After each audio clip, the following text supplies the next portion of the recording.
labels and masks. I'm going to give each one of you a label. These are called general purpose labels. But you know what? Every one of us has had a label placed on us at one time in our life. Some of us have had many labels placed on us.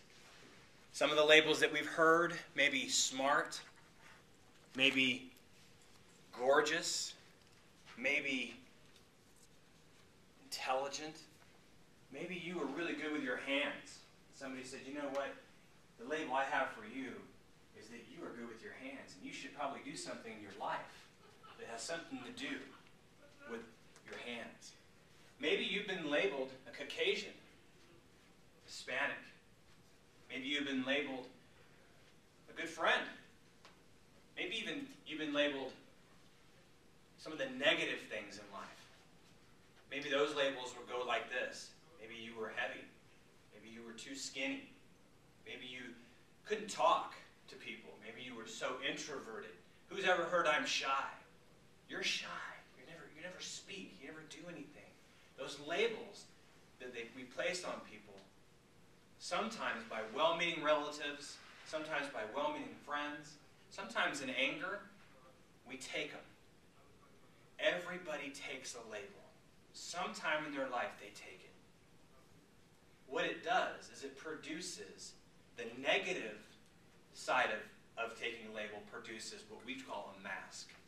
And when you put a mask on your face because of something somebody said, hardly ever do we put positive masks on. They're always usually negative masks.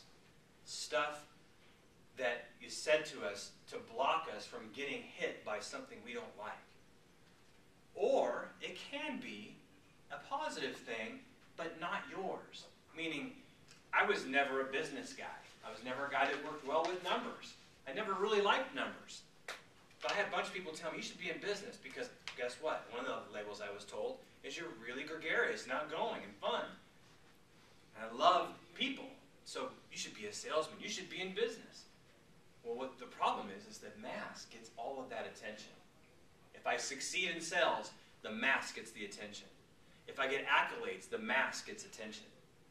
If I am really good at whatever I do, the mask gets the attention.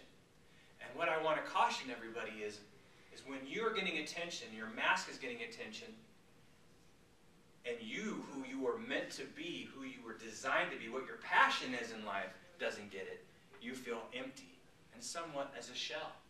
And have you ever seen people or heard people look at you and say, you know what? What is this all about? What am I doing? It's just not a coincidence that you wake up some mornings and go, I really don't want to go to work. I really don't want to go do what I'm doing. And what I'm talking about is everybody can relate to it. Everybody here, there's a label that you've already put on that label about yourself. You've already put it on there. And I want to challenge you today to change it. Or if you're one of the few or many, depending on the crowd I'm speaking to and the area I'm at, that you've been given great labels in your life, you reinforce it. Most of the time, those masks that we have, they're very, very easy to remove. How do you remove it? You remove it through passion. Finding your God-given passion. Finding a passion inside of you. Something that makes you come alive and smile. Something that makes you cry. Maybe gives you a reason to get out of bed in the morning.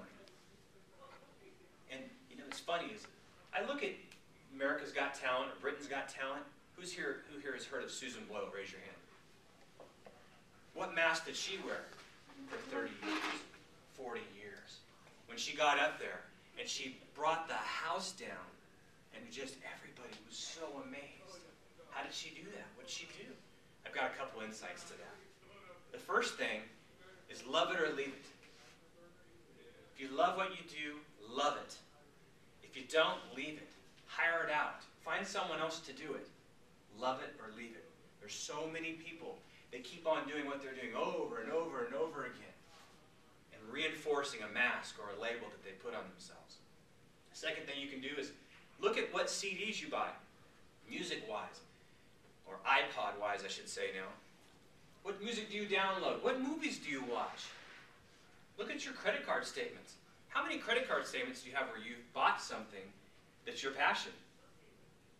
You know, it's a really amazing thing that you can follow your time, which is your money, because you spend most of your time trying to make money.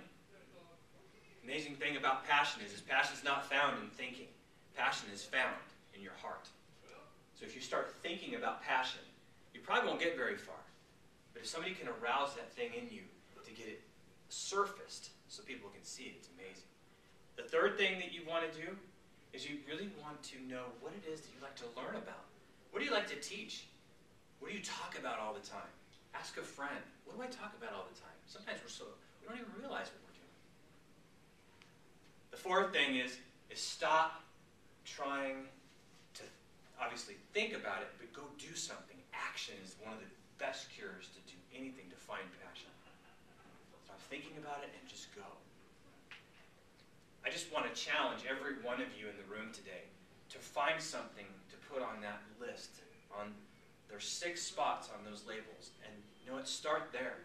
Write something down that gets you going. Labels happen.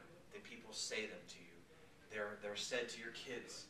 They're said by you. They're said by a lot of people. There's all kinds of things that are trying to come in and give you labels. The second thing that I want you to take away from today is the masks. Masks are what we put on. And if it's not authentic, if it's not the authentic you, if your passion isn't rising out of you, then you will put on a mask, and your mask will get that attention. The third thing is you get rid of those masks by finding your passion in those 4 ways that we talked about. And the last thing is, as I challenge you to write something down. Write something down that gets you going, that gets you excited. If you haven't done that in a long time, you haven't done something that gets you excited, I challenge you to go do it. Go make it happen. Find out what your passion is.